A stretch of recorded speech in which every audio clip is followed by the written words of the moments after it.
নমস্কার বন্ধুরা। রোজ রোজ কি মাছ মাংস খেতে খেতে আপনাদের মুখে অরুচি হয়েছে? তবে দেখে নিন মুসুর ডাল দিয়ে বানানো দুর্দান্ত স্বাদের আমার এই রেসিপিটি। আমি নিয়ে নিয়েছি 100 মুসুর ডাল। মুসুর ডালটাকে ভালোভাবে ধুয়ে পরিষ্কার করে নিতে হবে।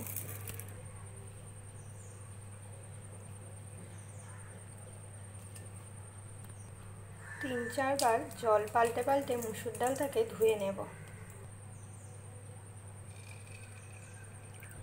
মুসুর ডালটা আমার ভালোভাবে ধোয়া হয়ে গেছে। এবার পরিমাণ মতন জল দিয়ে এটিকে 3-4 ঘন্টার জন্য ভিজিয়ে রেখে দেব একটা ঢাকনা চাপা দিয়ে। আমি এখানে নিয়ে নিয়েছি পরিমাণ মতো আলু আর নিয়ে নিয়েছি কাঁচকলা। আমরা সকলেই জানি কাঁচকলা থেকে কষ বার হয়, সেই কষের কারণে যে কোনো তরকারিকে কালো করে দেয়। তাই আমরা এর মধ্যে দিয়ে দেব হলুদ গুঁড়ো। এই হলুদ গুঁড়ো ইউজ করার ফলে তরকারিটি আর কালো হবে না।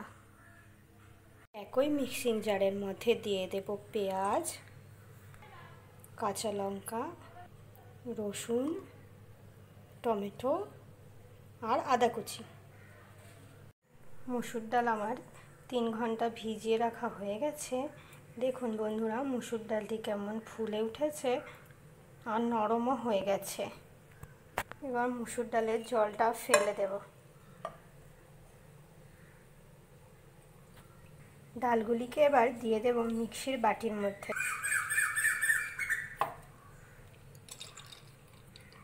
এর মধ্যে দিয়ে দেব অল্প পরিমাণে জল। ডালের মধ্যে জল বেশি দেওয়ার কোনো প্রয়োজন নেই। এবার পেস্ট বানিয়ে নেব। এই রকম থকথকে দানাযুক্ত পেস্ট বানিয়ে নিতে হবে। পেস্টটাকে একটা পাত্রে ঢেলে নেব।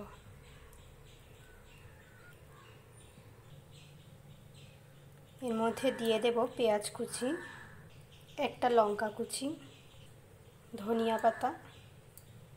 এর মধ্যে দিয়ে দেব গুঁড়ো মশলা, হলুদ গুঁড়ো, লবণ, কাশ্মীরি রেড চিলি পাউডার। এখানে আপনারা আপনাদের নিজেদের স্বাদ অনুযায়ী ঝাল ব্যবহার করবেন।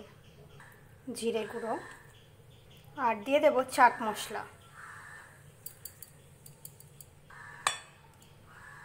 বন্ধুরা, আপনারাও একবার মুসুর ডালে চাট মশলা দিয়ে পকোড়া বানিয়ে দেখবেন, খেতে দুর্দান্ত লাগবে।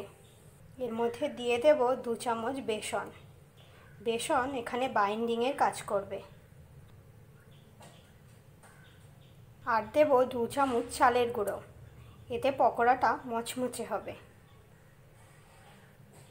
এবার ভালো করে ব্যাটারটাকে ফেটিয়ে নেব। ভালোভাবে ফেটানো হয়ে গেছে। এবার আমরা এই মুসুর ডাল দিয়ে পকোড়া বানিয়ে নেব। মুসুর ডাল দিয়ে পকোড়া বানানোর জন্য কড়াইতে আমি দিয়ে দিয়েছি সরিষার তেল। আপনারা চাইলে রিফাইন্ড অয়েলও ব্যবহার করতে পারেন, কিন্তু পার্সোনালভাবে আমার রিফাইন অয়েলের থেকে সর্ষের তেলেই পকোড়ার টেস্ট বেশি সুন্দর লাগে। বন্ধুরা, আপনারাও বাড়িতে একবার রিফাইন অয়েলের জায়গায় সর্ষের তেলে পকোড়া ভেজে খেয়ে দেখবেন, আপনাদেরও খুব ভালো লাগবে।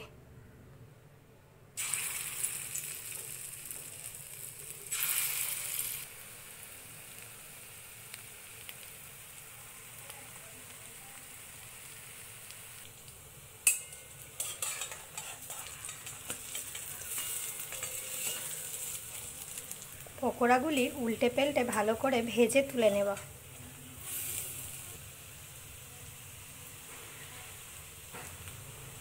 পকোড়া ভাজা আমার হয়ে গেছে। বন্ধুরা, আপনারা চাইলে এই পকোড়াগুলি সন্ধ্যাবেলা স্ন্যাক্স হিসাবে চা বা কফির সাথেও খেতে পারেন, খেতে দুর্দান্ত লাগে। ওই তেলের মধ্যেই দিয়ে দেব আগে থেকে কেটে রাখা আলু, দিয়ে দেবো লবণ আর হলুদ গুঁড়ো।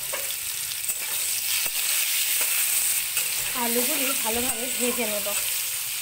আলু আমাদের ভাজা হয়ে গেছে। এবার ভেজে নেব কলা।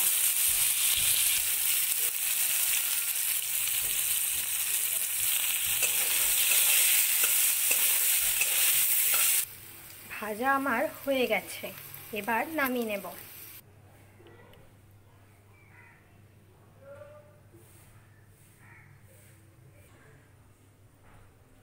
কড়াইতে দিয়ে দেব তেজপাতা আর জিরে ফোড়ন। 1 মিনিট ভেজে নেব। এবার দিয়ে দেব পেস্ট করে রাখা মশলাটা। এর মধ্যে দিয়ে দেব হলুদ আর জিরে গুঁড়ো।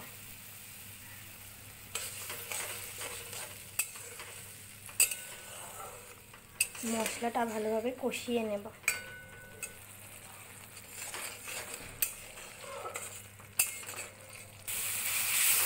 মশলা আমার ভালোভাবে কষানো হয়ে গেছে। এবার আমি এর মধ্যে দিয়ে দেব ভেজে রাখা আলু আর কলা। আবার 2 মিনিট মশলার সাথে আলু আর কলা কষিয়ে নেব। 2 মিনিট কষানো হয়ে গেছে। এবার এর মধ্যে দিয়ে দেব জল,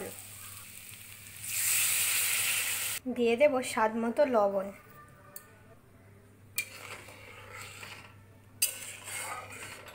একটা ঢাকনা দিয়ে চাপা দিয়ে দেব। এবার আলু আর কলা সিদ্ধ হওয়ার জন্য অপেক্ষা করব। মাঝে মাঝেই ঢাকনা সরিয়ে নেড়ে দেব।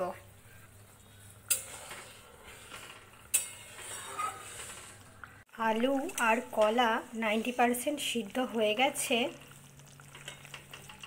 এই পর্যায়ে আমি অ্যাড করব ভেজে রাখা মুসুর ডালের পকোড়া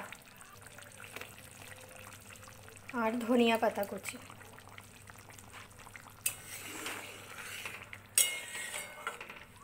পকোড়াগুলিকে বেশি ফোটানোর কোনো দরকার নেই, 4 মিনিট ফোটাবো। 4 মিনিট হয়ে গেছে। এবার গরম মশলা দিয়ে নামিয়ে নেব।